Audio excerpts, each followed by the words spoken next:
What's going on, everybody? Welcome back to the channel. I'm your host, Derek Prince, and today we're going to be talking about Zack Snyder's Justice League. Don't forget to please like, share, subscribe, hit the notification bell so you can see or be alert when our next videos come in. You can buy our merch, like this t-shirt that I got on, this Live Long and Prosper t-shirt. Live Long and Prosper t-shirt at figtree.com. That's Figtree with 3 E's. Okay, guys, let's jump into it. So I watched the 4-hour, but let's be clear. I went back and watched 7 hours of Justice League. I didn't just jump into Zack Snyder's Justice League 4-hour cut. I went back and actually took the time to watch Batman vs. Superman, which is essentially part one, and the Justice League. Went back and watched the 4-hour Zack Snyder's cut. Now, I have a lot to say about this film. Man, oh man, oh man. Some of it you might like, some of it you might not. For you guys that are Justice League fans, listen, I thought this thing could have been, realistically, it could have been 2.5 hours, just like they did at the beginning. I understand Zack Snyder is a epic filmmaker, cut his bones on doing 300. And, the guy did Superman and did a wonderful job and all the rest of it. But let's be clear, this movie was too long for me. And everything is coming from my perspective. This movie was too long for me. And listen, I enjoyed the film, but there were parts in this film as a filmmaker I was just like, man, it bothers me so much because when you see these huge franchise movies and they have huge budgets, they have to do something with this money. To me, this was the prime example of a inflated budget or whatever they decided to do with this movie. They did a cut, he was attached to it, and the long story of it is he was attached to it, then he got unattached to it, and then they brought someone else in. They do a wonderful job. He got it back. The studio just said, let's do it again, or let's recut it. And he was just like, okay, fine. I need $70 million. Went back and, reshot some stuff. Let's, fully flesh out the story of all the characters and let's really dive in. Look, listen, I kept checking the clock on this thing. Like every hour, I'm looking at them. We were 2 hours in, and they were still what it seemed to me to be in the first act. Like they were still introducing characters after 2 hours in. Now, you know anything about movies and all the rest of it. You do your introduction, your complication of the problem, and the resolution or the showdown. Listen, I felt like we were 2 hours into this thing. I felt like we were still in the first act. They were still introducing Aquaman and all that stuff. I'm thinking like, okay, I understand this was, a story where they have all this money. They wanted to flesh out the characters. I get it. I still didn't feel like, okay, Aquaman has his own film. I still felt like his character wasn't fully fleshed out. If that was the way that you were going, Cyborg character was a bit fleshed out. I know that's what he added. But it's just kind of like, I'm looking at it like this. This is a well-known franchise. And I know there's a lot of young people that are new to the Justice League, need to get to know Superman. And that there is literally 50 years of content and comic books that can tell this story, better than this 4 hours could. I really do think that this could have been better served just really diving into the story and making the story more complex. Mind you, and I'm going to compare this movie to the Avengers. Yes, I am going to compare it to the Avengers. It was, to me, it was not better than the Avengers. I love the Avengers story. Now, let's be clear. This was a good film, in my opinion. I did like it. Although it was a snore fest at certain instances of the movie because I felt like it was just long, too drawn out. Now, the best part about this movie was the look. I love the grittiness of Gotham. I love the grittiness of Batman. And it seemed like that whole Batman tone washed over the entire Justice League. Doesn't see Superman, if you recall, Superman is very bright colors, blue suit, red, and all the rest of it. And I understand that they are telling a darker story. And pretty much everyone that grew up with the Justice League from the 70s, I guess maybe you go back to the 60s, 70s, or whatever. We are all now in our 40s, 50s, and 60s and things. And they're really making a movie for us. We have the extra income to spend money on the streaming platforms and all. It's for the older people who grew up on this stuff and love the franchise, and some of the younger people who have come along through the years and all the rest of it. So this is movies really for older people. So they decided to make it more grown, more, for adults and all the rest of it. I understand that, but still, to me, it was just too long.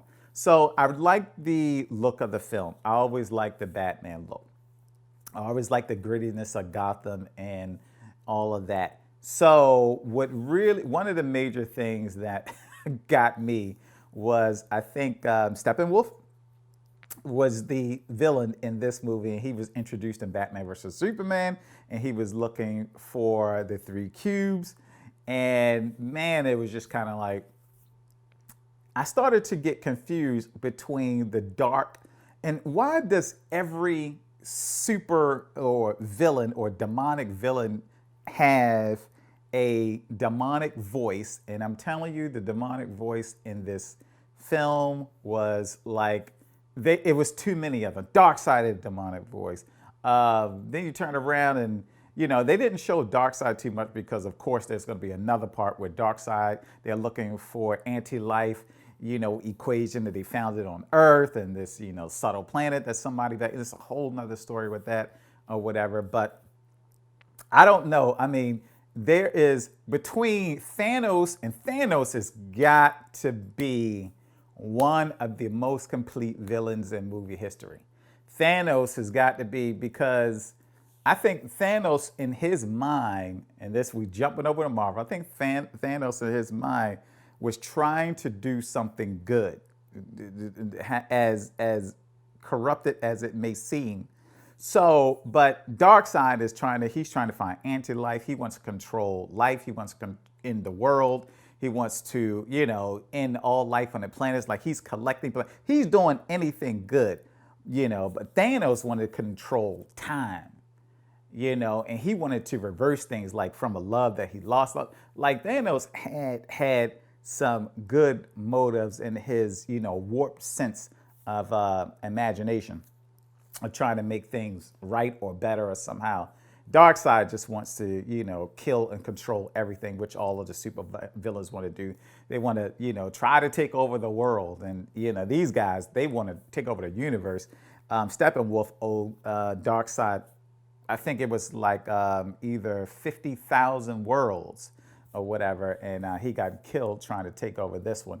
So, man, only thing I have to say is that this was an awesome film. I really enjoyed it. There were a lot of parts in here they could have done without. And let me just pull up my notes. There were a lot of parts in here they could have done without.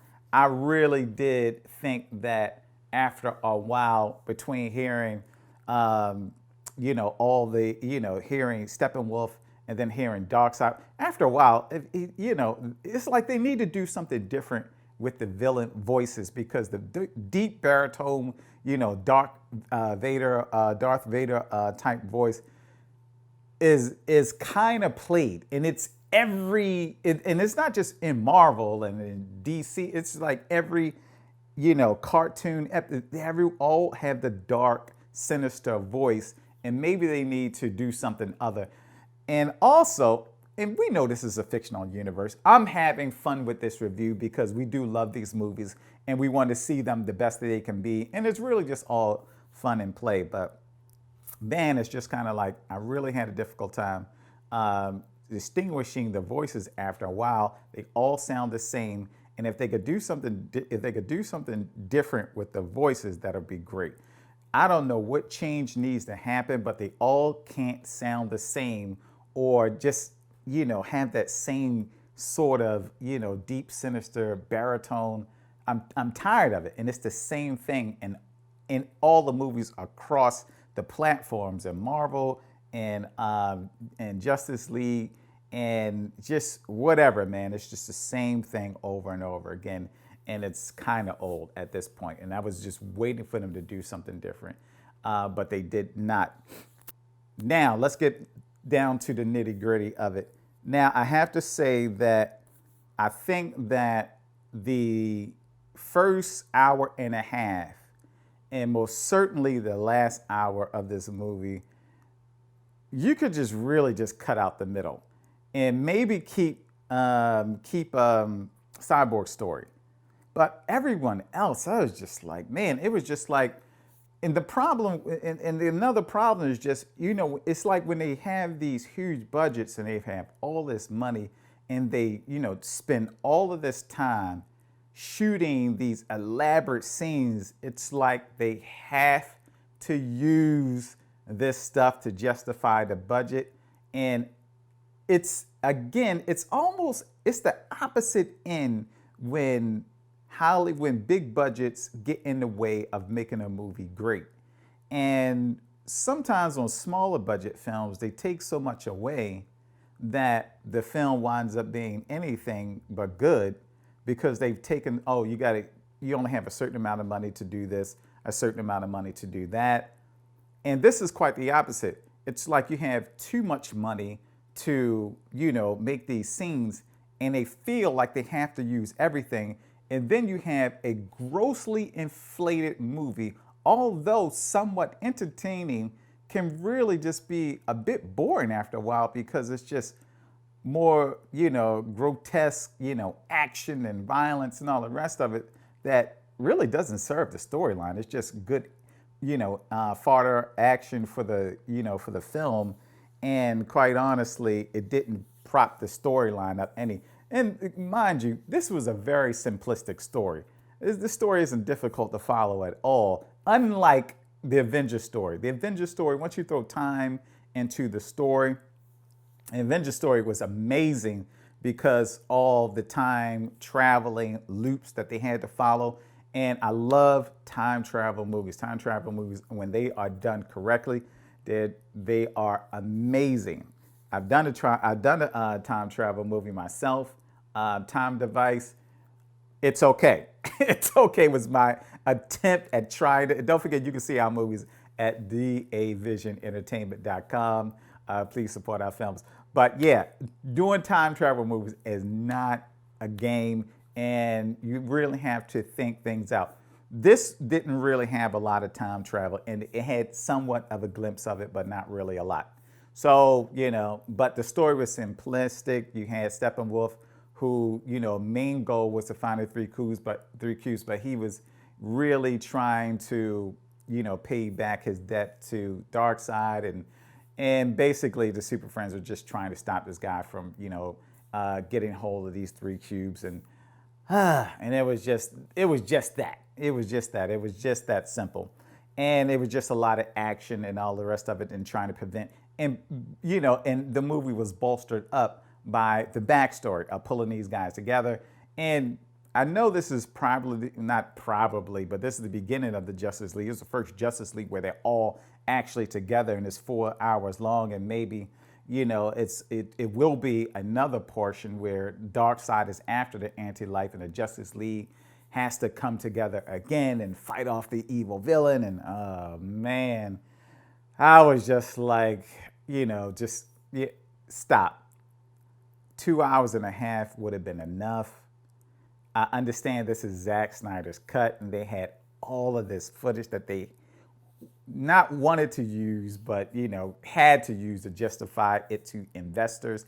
And again, this is where business can F up a movie, in my opinion, because when you have $200 and $300 million, investors want definitely they want a return on interest for their film, and they want to see that money on screen.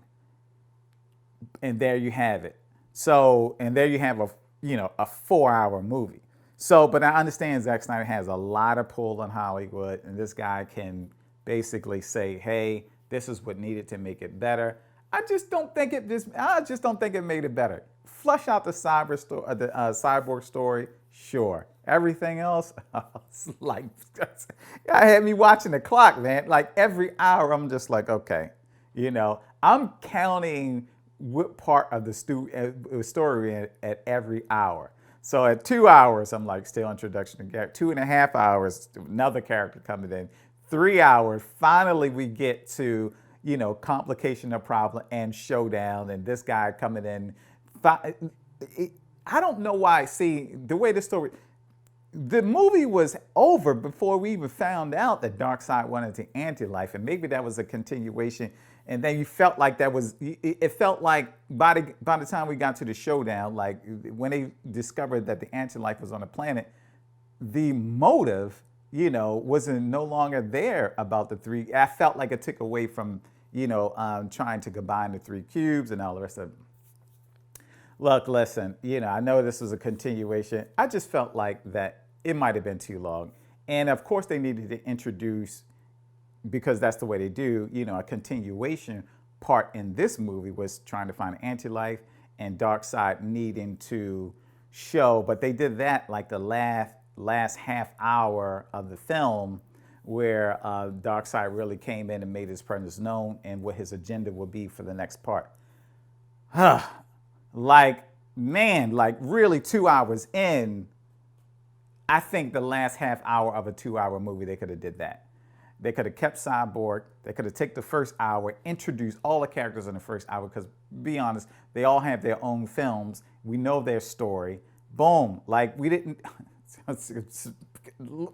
I just don't, look, listen, it was just that kind of film. I was just, after watching it for 4 hours, I was shaking my head like, just, I don't know how many movies you could have made just off the additional film that they shot. You could have had several movies. Now, I know we got some Justice League, Zack Snyder fans out there. Hey, listen, you have your opinion. I have mine. I do like Zack Snyder's movie. I did like this one. I really did, because I like Batman and Joker franchise. I like the Superman franchise. I like the dark grittiness that Zack Snyder has brought to Superman, because I think prior to that, it wasn't dark and gritty. And it's almost like, Marvel with the Spider-Man, and Spider-Man is that friendly neighborhood Spider-Man feel, with Tobey Maguire, they still were doing that sort of thing, and they didn't think about making Spider-Man dark until, I think, Andrew, I forget the actor's name, and,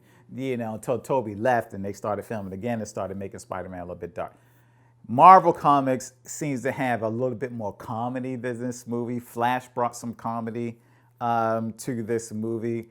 Thank God, because listening to, Ben Affleck with the dark Batman voice and all that, I was, and the flying evil monkey bugs from Wizard of Oz scene that got an upgrade and made their way into the Justice League. Listen, these were the monkeys from Wizard of Oz. You can't tell me they weren't.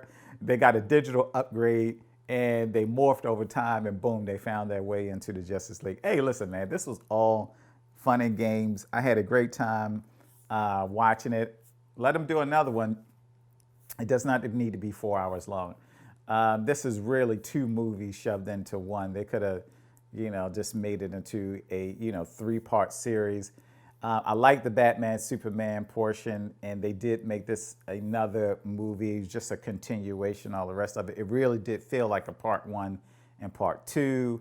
For the next one, I don't know, man. It's just, we're going to see Darkseid. Don't know when that's coming out. I don't know if they made an announcement for it or whatever. But, hey, listen, all fun and games. This was a blast. So, listen, you can support our channel by buying our merch at figtree.com. Please like, share, subscribe to our channel. Hit that notification bell. And leave a comment below whether you like or dislike anything that I had to say. It's all good. This is all good fun and games. We have fun with this channel. We have fun with the movies that we watch. We love making movies. We love talking about movies here on this channel. and you can watch some of our content or some of the films that we do. Yeah, it doesn't matter if you like our films or not. We're going to make them anyway. And I felt like that's what they did with the Justice League. It's just like, we don't give a shit if you like it. We're going to make it anyway. So we take that same approach. But anyway, guys, see you guys next time. Talk to you. Peace.